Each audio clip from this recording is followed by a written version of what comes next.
Salam, hər vaxtınız xeyir. Bugün 2 noyabr tarixində Müstəqil Qiymətləndirmə Mərkəzinin keçirmiş olduğu 9-cu siniflər üçün buraxılış imtahanından Azərbaycan dili fənni üzrə suallara baxacağıq. Suallarımız A variantındandır. Birinci test. Cədvələ uyğun sözlər hansıdır? Yalnız say kimi işlənə bilər.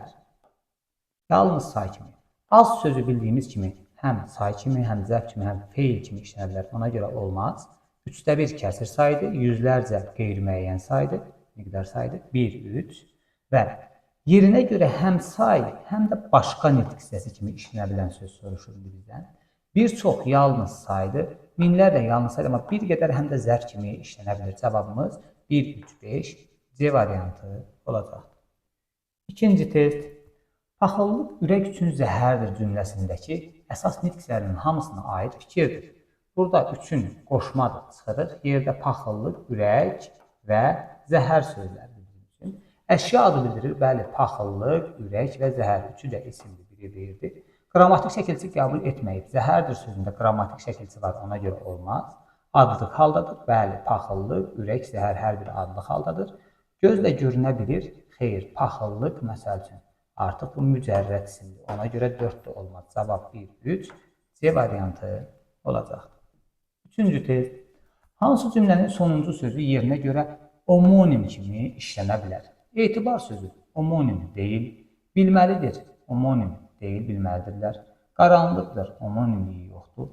Gəlir sözü. Gəlir sözü bir isim kimi işlənə bilir. Bir də fiilin indiki zamanında olan bir söz kimi. Ancaq qrammatik şəkilçi artırıldıqda yarananlar omonimlik sayılmırdı. Amma nəticə sözü mükafatın nəticəsidir və bir də nəticə qohumluq bildirən nəvə nəticə. Deməli, düzgün cavabımız E variantı olacaq. 4. Bir-birinin antonimi ola bilməyən sözləri müəyyən edin. Bağlanmış, açıq. Bağlanmış feili sifətdir. Feili sifətdir. Açıq isə sifətdir. Bildiyimiz kimi antonim sözlər həmişə eyni nitq hissəsinə aid olur. Ona görə bağlanmış və açıq sözləri müxtəlif nitq hissəsinə aid olduğuna görə o antonim sayılmayacaqdır. Cavabımız A variantı. Fərqli, eyni, tox, ac, hamısı sifətli, yoxuş, eniş, eyni nitq hissəsidir, açıq, tünd, eyni nitq hissəsidir. Cavabımız A variantı oldu. 5-ci test.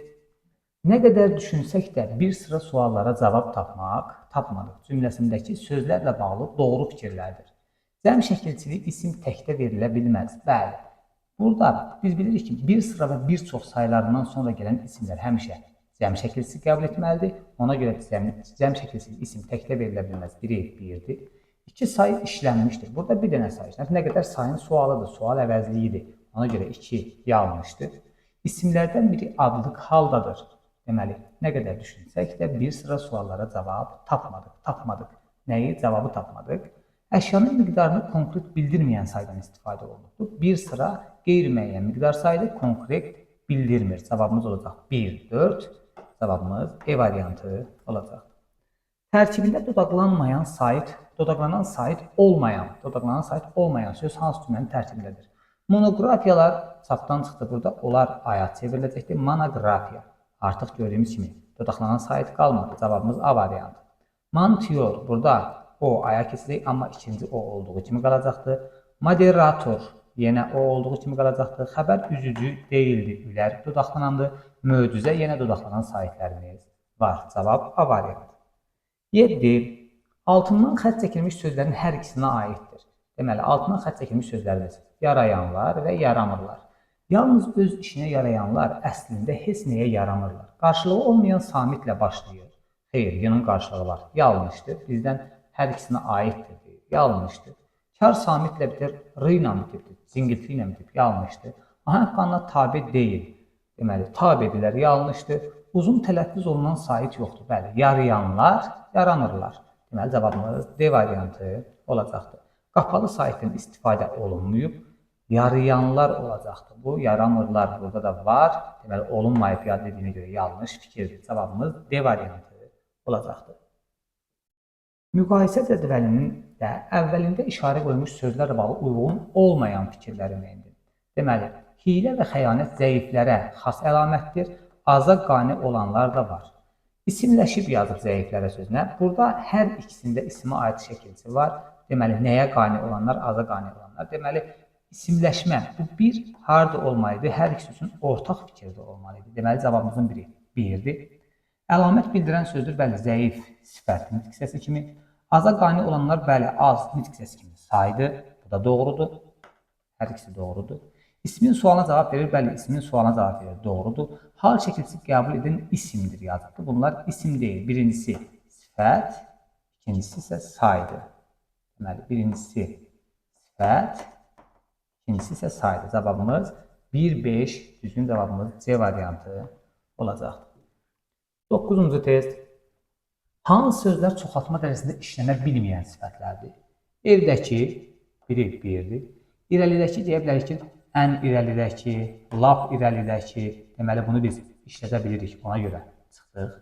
Aydın, ən aydın, açıq, məsəl üçün, ən aydın deyə bilərik və yaxud dünənki sözünü işlədə bilmərik. Yaxşı, ən yaxşı yenə deyə bilərik. Deməli, çıxdıq, cavabımız 1-4, E variantı olacaqdır. Qalın saitlə başlayıb incə saitlə tamamlanan sözləri göstərin. A, qalın, Ə, incə, ailə. İcazə ikisi də incədir, ona görə yanlış fikirdir. Ailə doğruydu. Ovçu, hər ikisi qalındır, yanlış fikirdir.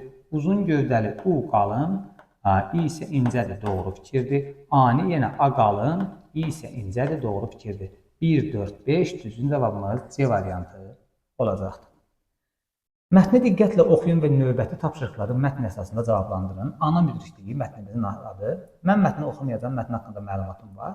Birbaşa suallara keçəcəyik. 11-ci test. Qarşısında hansı rəqəmlər yazılmış cümlələrdə məcazi mənalı ifadə işlənmir? Gəlin baxaq.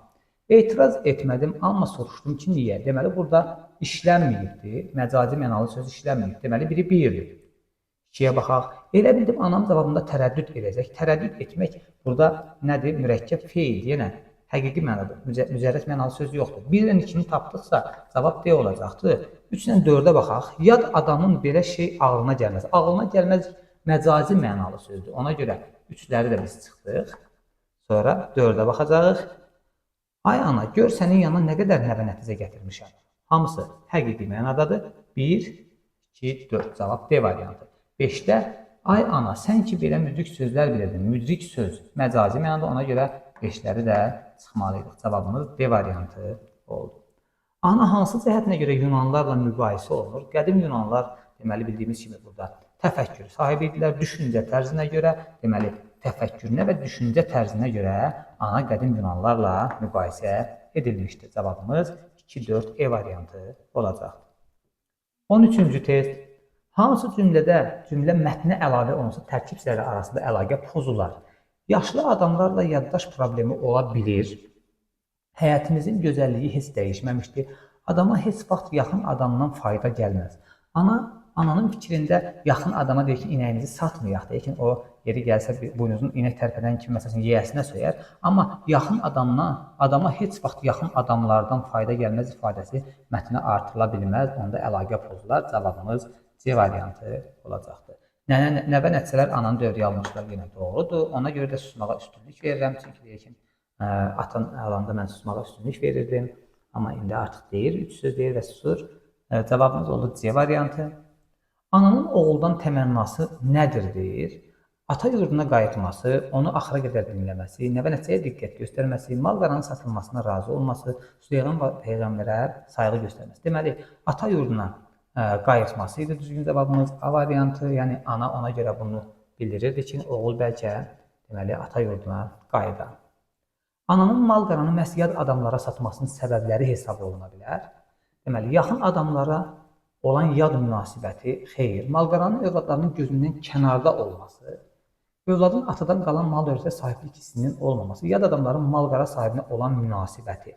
Yəni, yad adam mal-qara sahibinə olan münasibət artıq deyir ki, yad adam deyir ki, bilmir ki, səni heç deyir, sənə söyləmək ağlına belə gəlməz. Ona görə düzgün cavabımız 2-4 C variantı olacaqdır.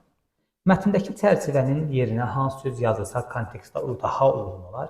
Bizim mətnimizdə burada var ki, Yunan dramaturgiyasında obrazların hamısı fəlsəfi təfəkkür sahibidir. İndi burada qədim Yunan dramaturgiyasında ona görə qədim sözü artıracağıq düzgün cavabımız olacaqdır 16-cı testdə E variantı. 17-ci test. Müqayisə cədvəlinin əslən doğru fikirdir. Qətiyyətlidir. Qətiyyətli olan ana idi. 3 deməli harda olmalıdır? Anaya aid olmalıdır. Ana kövrək idi. Həm də nənədir. Bəli, bunun nəvəsi nəticəsi gəlmişdi. 1-2 var.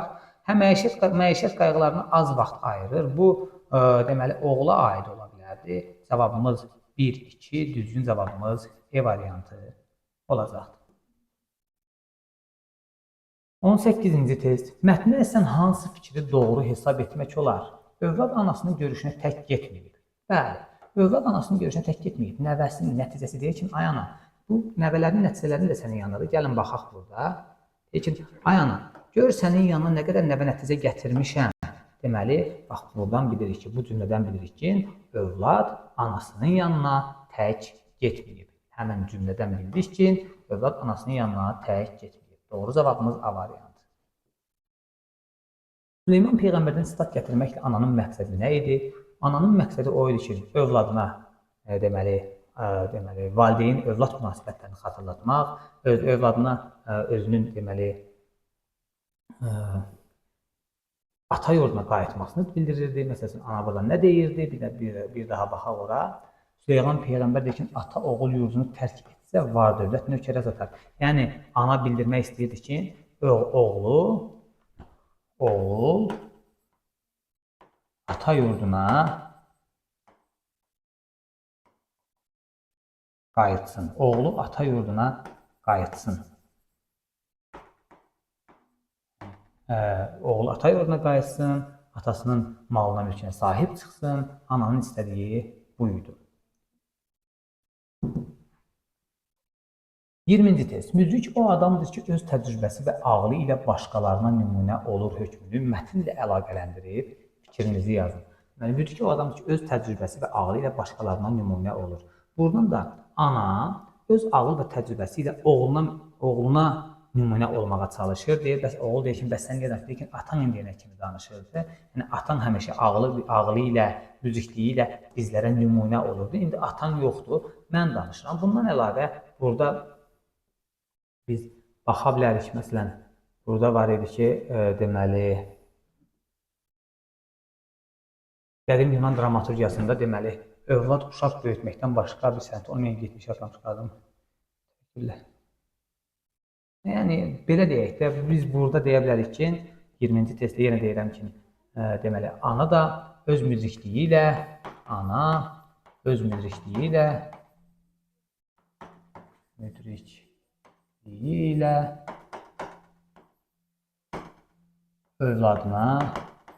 övladına nümunə olur. İndiyənə kimi ata sağ olanda ana danışmırdı, yalnız ata danışırdı. İkinci mətnimizə baxaq. Yaxşılıq haradan gəlir? Mətnimizin adı. Yenə mən mətni oxumayacağam, məlumatım var. Əvvəlində işarə qoyulmuş hansı abzasının aid olduğu tərkib hissəsi doğru göstərilməyib. Deməli, biz buradan baxsaq, iki dənə burada giriş yazıbdır. Bildiyimiz kimi mətnimizin giriş hissəsi əsasən birinci abzasımız giriş hissə olur. İndi biz burada baxsaq, deməli, biz görərik ki, birinci abzas üstbudaq işarəsi girişdir. Amma kvadrat işarəsi artıq bizdə nədir? Bu əsas hissədir artıq. Deməli, kvadrat hissə olan əsas hissə olmalıdır. Ona görə yanlış fikrimiz B variantı olmalıdır. Bu əsas hissə olmalıydı. İkinci test. Mətni əslən yanlış fikri müəyyən edir. Yaxşılıq məsuliyyətlə də bağlı məsələdir. Yaxşılıq tək bir insanın düşüncələri ilə bağlı deyil. Bütün qədim filosoflar yaxşılığın nə olduğunu müəyyən ediblər. Bütün qədim filosoflar yaxşılığın nə olduğunu müəyyən ediblər. Yox, biz burada belə deyək də, filosoflar fikirlər söyləyiblər, amma yaxşılığın nə olduğunu müəyyən ediblər fikri yanlış olacaqdır. Deməli, qədim Yunan filosofları, əsas burada bütün qədim filosoflar yox, qədim Yunan filosofları desək daha yaxşı olar. Düzgün cavabımız olacaqdır C variantı. 23-cü test. Mətnin sonundakı nöqtələrin yerinə uyğun ifadəni müəyyən edin deyir. Deməli, mətnimizin sonuncu cümləsinə biz baxaq. Burada yazıbdır ki, deməli, yaxşı insan olmaq üçün, yaxşı insan olmaq üçün nə etmək lazımdır? Qərarlarımızda başqalarının maraqlarını heç cür nəzərə almamalıyıq. Yanlış fikirdir. Özümüzə rəva bilmədiyimizi başqalarına da rəva bilməməliyik. Bəli, doğru olar. Bütün əməllərimiz başqalarının istəyinə uyğun olmalıdır. Xeyr, başqalarının istəyinə uyğun yox. Daim öz maraqlarımızı qurban verməliyik. Xeyr, öz maraqlarımıza uyğun hərəkət etməliyik. Xeyr, cavabımız özümüzə rəva bilmədiyimizi başqalarına da rəva bilməməliyik. Cavab B variantı olacaq. 24. Mətndə sən klaster tamamlaya bilən fikirləri müəyyən. Yaxşılıq bağlıdır. Nə ilə bağlıdır? Düşüncələrlə bağlıdır, əməllərlə bağlıdır, münasibətlərlə bağlıdır. Deməli, gəlin biz burada baxaq. Yaxşı fikir əməllərimizin, düşüncələrimizin həm bizə, həm də digərlərinə və bizi əhatə edən dünyaya necə təsir edəcəyi barədə məsuliyyət əsasında düşünməyimizdən irəli gəlir. Yəni, əməllərimizdən və münasibətlərimizdən, düşüncələrimizdən irəli gəlir. Ona görə əməl və münasibətlərlə düzgün cavab A variantı olacaqdır. 25-ci test. Üzərində hansı rəqəm yazılmış söz qarşındakı mötərizədə verilmiş nümunə ilə əvəz oluna bilər? Deməli, biz bir baxaq. Deməli, səngiməyib. Deməli, deyir ki, yaxşılıq barədə debatlar hələ də səngiməyib, yəni azalmayıb. Əvəz eləmək olur. Cavabımız 1. Deməli, yəni bizim münasibətimiz də vacibdir. Çünki əməllərimiz münasibətimizdən irəli gəlir. Münasibətimizdən, fəaliyyətimizdən, mənim kiməsə olan münasibətin fəaliyyətimizdən sözü ilə biz onu əvəz edə bilmərik. Doğru deyil. 3-cü, məsələn, özünə inanmaq çox asandır.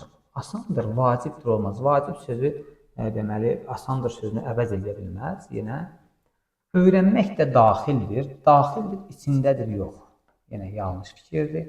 Əməldən düşüncə, əməl ayrı şeydir. Əməl hər hansı bir şey edirsən, düşüncə isə biz düşündüyümüzü həmişə etməyə bilərik. Deməli, yenə əvəz edə bilmirik. Cavabımız olacaqdır 1. Səngimək, azalmaq mənasında cavab C variantı olacaq. Hansı sözlə başlayan abzasdan mətndən çıxan nəticəni müəyyən etmək olar? Hansı sözlə başlayan abzasdan mətndən çıxan nəticəni müəyyən etmək olar? Deməli, mətndən çıxan nəticəmiz bizim harada verilibdir? Qədim Yunan filosoflarından başlayan yaxşılıq barədə debatlar hələ də səngiməyib və azalmayıb. Yəni, yaxşılıqla bağlı olan fikirlərimizin hələ də belə deyək də, yaxşılıqla bağlı olan fikirlərin, sözlərin hələ də davam etməsidir ki, deməli, bu da onu göstərir ki, hələ də bu əsər, deməli, hələ də yaxşılıqla bağlı fikirlər söylənilir. Nəticə hissəni müəyyən, yəni mətndən çıxan nəticəni müəyyən etmək olar, qədim sözü ilə başlayan cümləmizdən. 27-ci test. Mətndə çərçivə daxilindəki ifadənin şərhi əsasında uyğun fikir müəyyəndir. Çərçivə daxilindəki birinci işarəmizə biz baxaq burada. Deməli, çərçivə daxilindəki işarəmiz verdikləri sözləri tutanda və indi görək hansılar uyğun gəlir. Verdiyi sözü tutmaq. Deməli, həqiqi yox, məcazi mənada söz tutmaq, deməli, biri 2-dir. Sözü bütöv olmaq, yəni verdiyi sözü tutmaq, yəni sözünün üstündə durmaq. 2-3. Deməli, sözü keçərli olmaq olmaz. Onun hər yanında sözü keçir. Uyğun sözün mətndəki mənada işləndiyi nümunə xeyr. Cavabımız olacaqdır 2-3 E variantı. Mətnə görə yaxşı adamın xüsusiyyətləri hansılardır? Yaxşı adamlar nə olur? Dürüst olur, nəzakətli olur və sözünün üstündə durur. Vətənpərvərlikdən söhbət getmir, elmlikdən söhbət getmir. 2-3-5 düzgün cavab B variantı olacaq. Növbəti 29-cu test. Mətnə əslən doğru fikir seçin və seçiminizi əsaslandırın. Yaxşı olanı müəyyən etmək çətindir yoxsa asandır? Çətindir. Nəyə görə çətindir? Çünki bizim yaxşı hesab etdiyimiz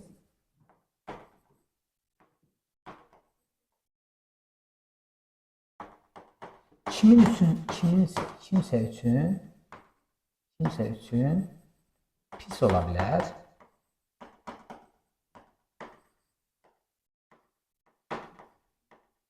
Yəni, kimsə üçün pis ola bilər. Yəni, yaxşı ad olanı müəyyən etmək çətindir. Çünki biz nəyisə yaxşı hesab edirik, amma kimsə bunu pis hesab edir. Deməli, çətindir. Ona görə çətindir. 30. Mətnə görə həyatda insanların yaxşı sözündən istifadə etməkdə məqsədləri nədir? Deməli, yaxşı sözündən istifadə etməkdə məqsədlər nədir? Sözü bütöv insan olmaq, sözü bütöv